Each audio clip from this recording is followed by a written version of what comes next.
And we are live. Welcome to the process. It is Wednesday, March 8th. I am Josh Engleman here to walk through a 7-game NBA slate. Going to be a little different today. Good morning to everybody watching at home. Going to be a little different. I have already prepped this slate and I've already recorded my contenders videos, which will be uploaded the moment that I end this one. Time is of the essence for me, and I don't have the ability to just go until 7:45 today. Tomorrow will be fine. Friday will be fine. Everything will be totally normal. But today, I got to be out the door probably around 9 a.m. And in order to get an extra video recorded this morning, not going to be able to just go deep into the rotations. But we're going to go through every team. Everything is already prepped, so we'll be able to talk through everything. Hit that like button if you haven't done it already. Subscribe to the channel. Hit the notification bell so you know when everything goes live. Make sure you're following me on Twitter at Josh Engleman. And then sign up for our lineup generator. If you're watching this show, I think you'd be interested in it. If you're not 150 maxing or anything, but you want to start working your way up to more lineups, even if you just play one, you can get our lineup generator for 50% off your first week. It's going to be like $4.48. We take our projections, we generate tens of thousands of lineups depending on the day, and we throw away everything that we don't think grades out all that well. And then we present them to you. If you want chalky lineups or balanced lineups or contrarian lineups, you want to lock a player or swap anybody out, you can do all that normal stuff. If you like the lineup, click save. If you don't, click discard, and all of a sudden another one just pops up over and over and over again. Export up to 20 in a CSV. I think it's just a fantastic tool for you guys to check out. If you find out it's not your cup of tea, worst case scenario, you're out $450 and all it cost was a week of your time. You can't really ask for a better deal. All righty. Yeah, Kickstart ended up hitting the 4 or 5. I never even got a taco in yesterday just from the way that my day looked and having to get to the airport and stuff. But 4 or 5, Shea snuck over the line, unfortunately. But I'll take a 4-1 all day, every day. Hopefully the guy that wasn't totally understanding what 3-2 meant took advantage and got a 4-1 yesterday. But without further ado, I think that we should talk a little bit about today's slate. So we're going to dive in quickly. I don't have a coffee. Coffee shop here opens at 7 a.m. So I'm going to go get one of those after this. So I don't have a rise and grind to point to. I don't have a coffee to cheers you guys with. I don't have a drink in here or anything. So we're flying blind today. We're flying blind. Dog hair stuck to my microphone. You and me both, Ken. You and me both. I'll fill you guys in tomorrow morning. Let's kick it off. I assume everybody can see this pretty well. It looks pretty sizable on my screen, so I think this view is going to work for today. We're starting it off. Atlanta Hawks are, let's refresh this table. Hawks are 3.5-point favorites in Washington, 233 total. Not a lot to say in this one other than we've seen the minutes for John Collins get reduced pretty dramatically over the past few games. We're seeing Sadiq Bey play 30 plus over the past 2. I gave him 29. Since he's not starting, there's generally like a bit of an upper bound to how many minutes you could actually get to, but I think Bey is interesting. And the sim column here, everything that I have in column Y, that's the sim odds you would see when I run the crunches. So everything is legitimately updated. So I like DeJounte Murray. I think he's very reasonable. I say that every time, but 7,700 point guard, shooting guard. Don't be afraid to get to an $8,800 Trae Young. He's just not as flexible, and lineup, the minutes have been down for him a little bit. You know, he had been in that 35, 36 range. Now he's sitting around 33. Murray is the guy that plays a little bit more. I think you can go either direction there. And then DeAndre Hunter, 4,500, small forward, power forward. Yeah, kickstart, 4-1. SGA went over his point total. So if you did mess up, it worked out for you. But SGA lost. DeAndre Hunter, 4,500 small forward, power forward. Probably the second most interesting option here from Atlanta. 233 total. Pretty good here. Nobody from the Hawks that you want to just go crazy to get to, but filling out with Murray, Young, Hunter, and Sadiq Bey to a degree, all very, very viable.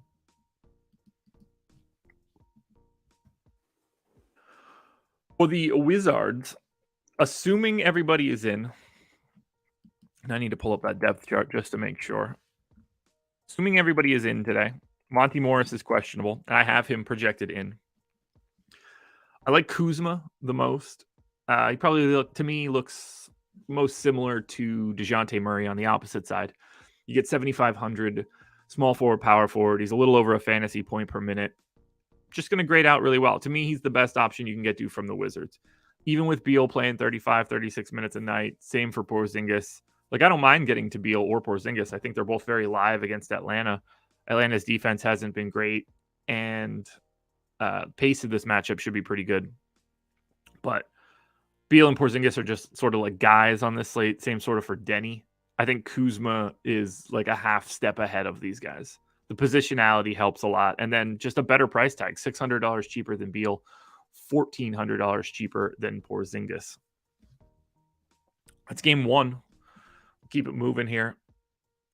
Collapse that. Portland Trailblazers. Hey, man, look, better to be lucky than good, Kickstart.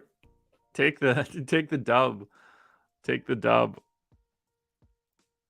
I know it got there late. Like, the line was 30.5. I think he got to 33, if I'm right. Maybe it was 31.5 and 33 or something along those lines. So it was a late sweat for both of us. I had no idea. I woke up to it. Blazers 10-point dogs in Boston, 229 total for this one. Now for Portland, Q tag on Yusuf Nurkic. We still have no Simons, but potentially getting Nurk back complicates matters at least a little bit for the Drew Eubanks, Trendon Watford duo, but you're just not going to go to those guys. Lillard in 37 minutes will look fine, but obviously very difficult matchup. I've been getting to a lot of Dame as of late. Today will be the first day where it's probably a little muted. Jeremy Grant for 7,300 is fine. He's going to play the minutes. He's sort of the same guy every night. The two guys you're looking for most here are going to be Cam Reddish, shooting guard, small forward, playing about 34 minutes a night. 4,700 is a really nice price tag for him. He is very clearly, to me, the best option from Portland. Just kind of makes things work. Great position, great price tag. Tough matchup for sure, but if it stays even mildly competitive, you're going to get 34 minutes out of him. And then Matisse Thybulle continues to play, north of 30 minutes. I got him in for 32, small forward only, 4K.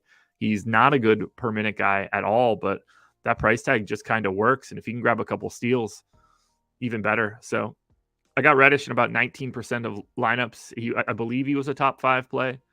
Maybe he was just a top 10 play on DraftKings. But very highly ranked for Reddish.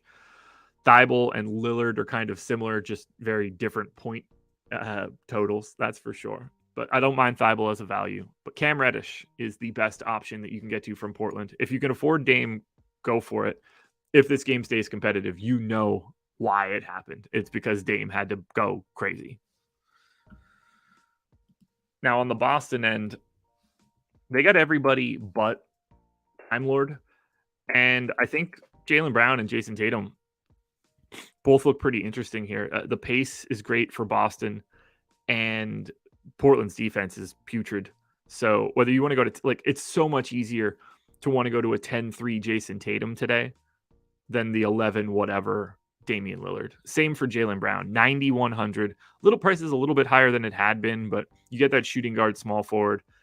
Very hard for me to separate Brown and Tatum relative to salary. I think they both look really good. I think you could work in Smart and Horford. You can take a run at Derek White. I don't love it. But Brown and Tatum stand out as pay-up options go. I expect to have a decent amount of them tonight. Now we go to a game that very not interesting. Cleveland Cavaliers, 2.5 point favorites in Miami, 212 total. I mean, 212 total is comically low, just absolute comically low. And you see it in the data on the screen. Nobody looks that great. Jared Allen at 6,700 is going to be the easiest guy for you to get to, but he showed up in my sim at 7%. Like, that's just, it's not even worth talking about. Darius Garland got to 7%. Everybody else is lower than that. Can you get to Garland, Mitchell, Mobley, Allen? Yeah, you can. But there are no priorities for Cleveland, not even close. Crispy, not nice digs, but I appreciate that. In the old childhood bedroom, I got here. We haven't done this because the last time I was home, I didn't do any shows.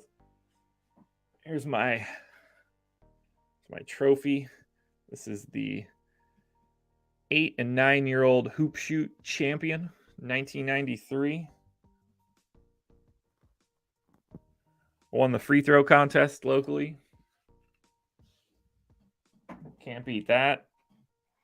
And then we found these when my mom passed. We broke down everything. I went through everything in the house. Keystone basketball champ. 1999. This was a basketball camp that I went to. I was like, who would be a good comp? Whoever you think is like the worst player on the best team. That's what I did. We won the championship at the Keystone camp, and I was, no doubt about it, the worst guy at that camp. I was just like, I was way out of my depth, but got a trophy nonetheless. So gotta love that. My diploma is next to me now. I got all sorts of stuff around me right now. Anyway, I didn't have the time for that discussion, but we'll keep it going anyway. Cleveland is a giant no priority. Look, a 212 total on a 7-game slate, you're just not going to get there a lot. Yeah, PJ. No, Pete. Well, so it's not PJ Tucker, and here's why. I took a shot. I can picture this vividly. I took a shot from the corner, PJ Tucker style, and hit the corner, like the side of the backboard. It was just like, I was bad at the camp, and I was playing down to what my perceived talent was going to be. I didn't have it while I was there. Like, I was a functional enough basketball player. I wasn't the type of person that just hit the corner of the backboard when he shot, but I don't know if it was just like intimidation of being at a camp with people that were just like very clearly way better than me. And, we were staying at this camp. It was, on a college. So we had to, I was just in a dorm. I think I was probably like 13, 14. Is there a year on that? 1998. So I was 13. And I think I was just intimidated. But I was so bad. Tony Snell's, we're getting there.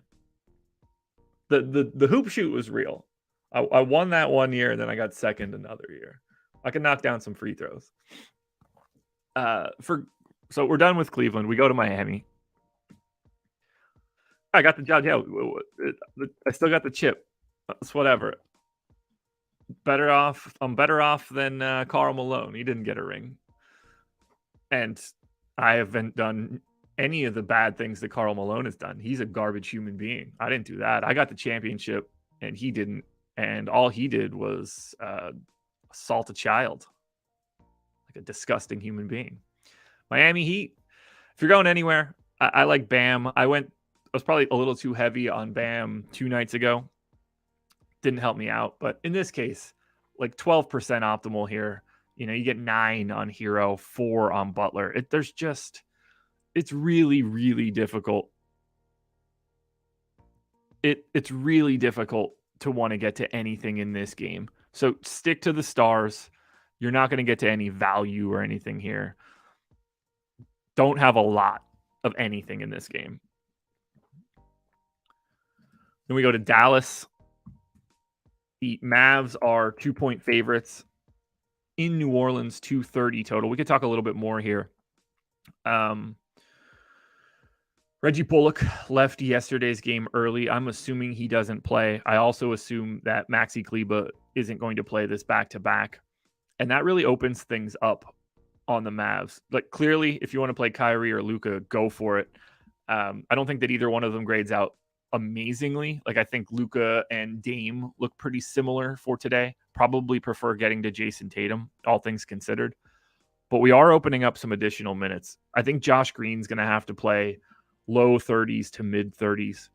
I think he becomes an interesting value play. Small forward eligible, 3,700. I gave him 32 minutes.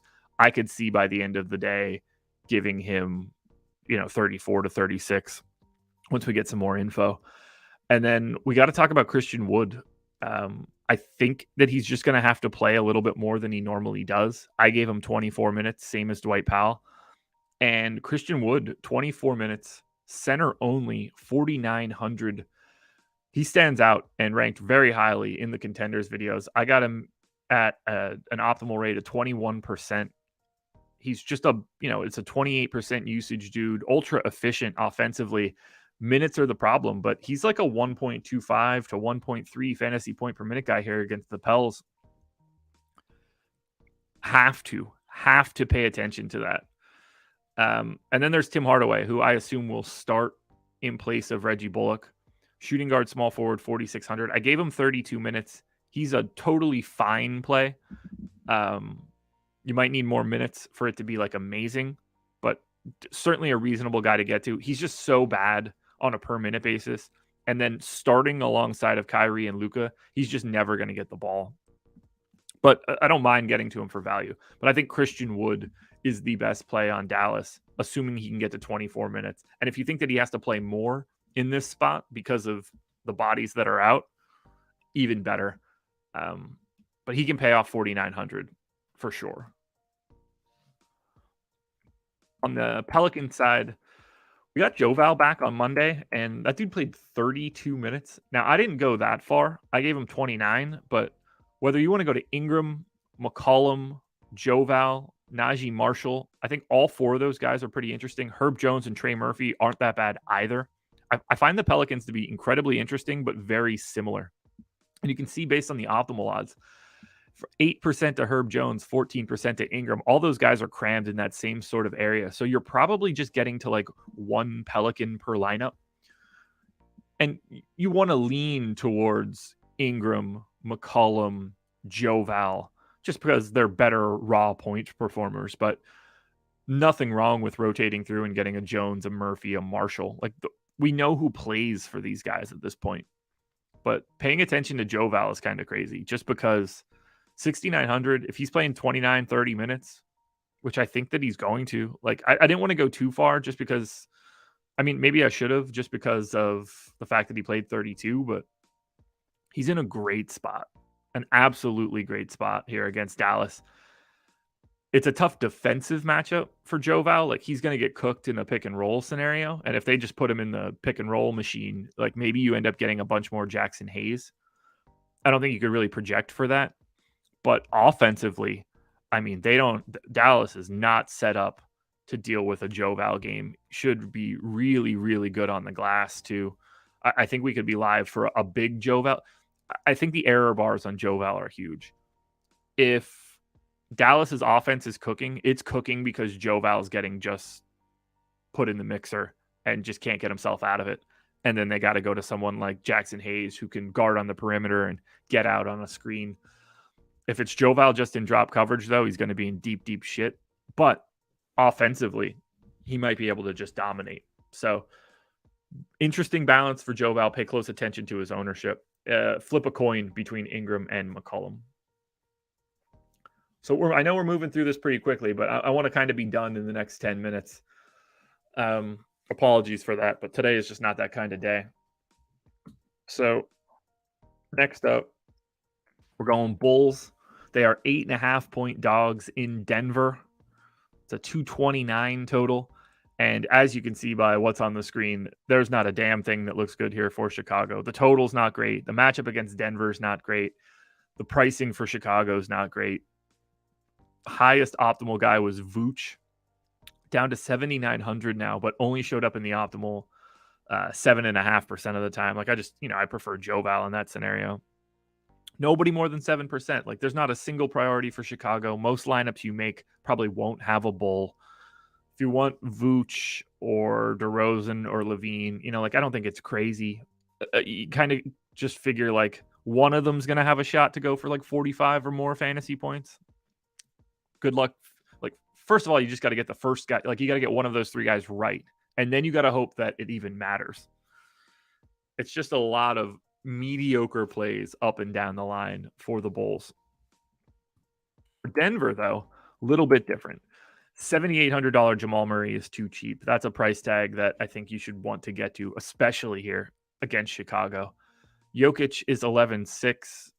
I mean, like, do I mind getting to Jokic? No, not at all. But I think he looks a little bit more like Dame today, where it's a price tag that's going to be kind of difficult to get to a lot of.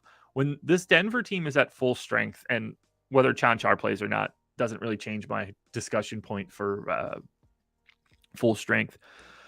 When Denver's at full strength, like, Jokic just doesn't have as big of a usage rate as you would expect. It's a massive assist rate. It's a massive rebounding rate.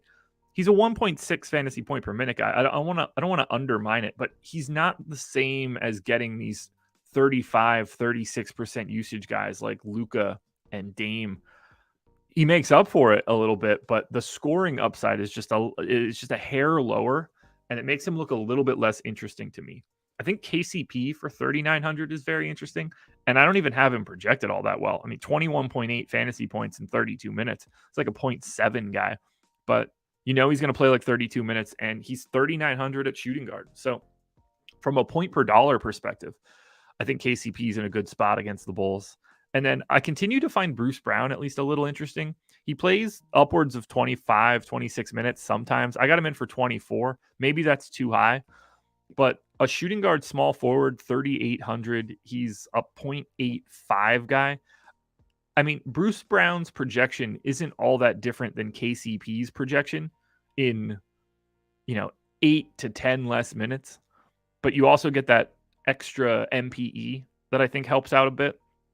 So there are a couple pieces for Denver that I think stand out and look pretty good. No overwhelming priorities, but good lineup filler. The overwhelming priorities will come up right now, and that's going to be for Oklahoma City and for Phoenix. Now, Oklahoma City is going to be without Shai Gilgeous-Alexander today, it appears.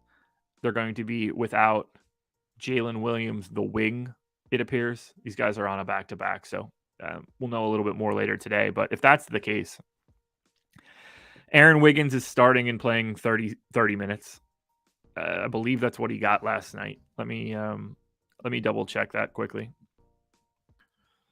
Aaron Wiggins, OKC beat Golden State. Damn. Aaron Wiggins played 33 minutes last night. I think he is a fantastic play. We didn't get Jalen Williams, the wing. That's why Wiggins started. I think with SGA out, we're going to get Isaiah Joe in the starting lineup. Aaron Wiggins for 3,500, small forward eligible, and Isaiah Joe 4,400, shooting guard eligible. Both of these guys are high level priorities for today from a point per dollar value perspective. They are two of my highest ranked contenders. Assuming Wiggins and Joe start, you're going to need a lot there. I don't mind going to Jalen Williams with a Y, the center version, 3,700. He's going to need to at least play a little bit more. I guess I don't mind going to Giddey at 7,600, but we got to remember he doesn't get that big of a bump with SGA out. Dort gets the big bump, at least from a usage perspective, but he's up to 6K now, so it's not the same sort of value. And then if you want to get really weird, $3,200 power forward Ousmane Dieng, another potential value option. So lots to like here for OKC. We need to see their injury report, but I'm not expecting Shai Gilgeous-Alexander to play today, or Jalen Williams, or Poku, obviously, but Poku's been out. And then Kenrich Williams is out for the year. But it's not just the OKC side. And don't forget, Oklahoma City are 2 touchdown dogs against Phoenix, 13.5 point line. But for Phoenix, I think they're equally as interesting. I don't know how much we can prioritize Durant and Booker, other than to say that they're Kevin Durant and Devin Booker and really good. Don't feel bad about getting to them. But Josh Okogie's been playing 30 plus minutes. He only played 21 and a half on Sunday, but he is in for today. I got him in for 31 at 5,100, shooting guard, small forward. Love Josh Okogie. But the real key piece for me today is DeAndre Ayton. He's center eligible. He's 7,400, which is kind of a wild price tag to me. As we look at DeAndre Ayton, I just want to talk about him here for a second. Ayton was 8,200 on March 3rd. So right away, he's down $800 from that mark. We've seen him be in the 8Ks before, but 7,400 for Ayton is the lowest price tag that he has had since the beginning of January. These are the times where you just want to take advantage of DeAndre Ayton when the price comes back down. And he's been at a 1.22 fantasy point per minute rate over the last 30 days. It's not like he has just been like a shell of himself. So 7,400 for Ayton in a matchup against OKC. Gotta do it. Gotta do it. Love getting to DeAndre Ayton today. One of my favorite plays of the day. You can see 23% sim odds. He's the dude you want to get to most from Phoenix. Then finally, we close it out here. The Toronto Raptors, 3.5 point dogs in LA, 229 total. For the Raptors, not much to say here. They look exactly like they normally do. 10% sim odds to Van Vliet, 10% sim odds, 13% to Siakam, 10 for Anunoby, 10 for Barnes, much less for Jakob Poeltl and Gary Trent. It's the same story for Toronto over and over and over again, and that's going to be just pick one of those four main starters that play 35 plus minutes and hope that was the day that it worked. That's all I can say for Toronto. I'd like to have one Raptor in most lineups, but whether that's Van Vliet, Siakam, Anunoby, Barnes, or if you're getting really weird with someone like Jakob Poeltl, it really doesn't matter. Like, I'll take any one of them. They're all similar. Wish I had more to say there about Toronto, but we're used to it. On the Clippers side, I believe everybody is in, other than Norm Powell, obviously. So there's not a ton to like here. 9K Kawhi, if he's going to continue to play 36 minutes a night, is the guy that stands out most. I don't really see anything else here for the Clippers. So this is not the best late night hammer that you can get to. $3,500 Marcus Morris will continue to be at least a little interesting as a value guy. $8,900 Paul George on his fake minutes limit. Certainly an interesting play. But it's just not like the most... I'm yawning. It's just not the most interesting game to want to get to. So we've made it through all 7 games. I know that I did this pretty quickly. We're in this through a half hour. Like I said, I've already run the crunches. So this is what the power rankings looked like. These are the final shot of the contenders video. Isaiah Joe and Josh Okogie on FanDuel are the 2 big priorities for me. Christian Wood sort of on this third tier where he's a bit higher than Kuzma, but nowhere near Joe and Okogie. That OKC Phoenix game is that's the game that you want to attack big time. And then Kuzma, Joe Val, Siakam, Ingram, Van Vliet, Paul, and Reddish round out everything in the top 10 of FanDuel. On DraftKings, it's Aaron Wiggins at the top. It's DeAndre Ayton second. It's Isaiah Joe third. I feel comfortable there. Christian Wood is a bit of a dice roll, but just grades out so well on DK today. Is fourth. Josh Okogie fifth. Cam Reddish, Kyle Kuzma, DeJounte Murray, Jaylen Brown, and Brandon Ingram round out the rest of that top 10. Abridged version for you guys today. We had to be quick. We had to be efficient, but we took a lap through the entire slate. We touched on every team, and we ran our crunches, sort of. We have it here. It's just a different day today. Just a different day. You guys have any questions before I get out of here? It's a fun slate. I'm on the deeper dive tonight, by the way. So tune in there where I'll have like a fresh update. Adam and I will be able to break down all 7 games. You'll get a real good breakdown from me later tonight. But this morning, time is of the essence, unfortunately. So that's all I got for you guys. Good luck today. Thank you for joining me, everybody. We'll see you later. This was The Process.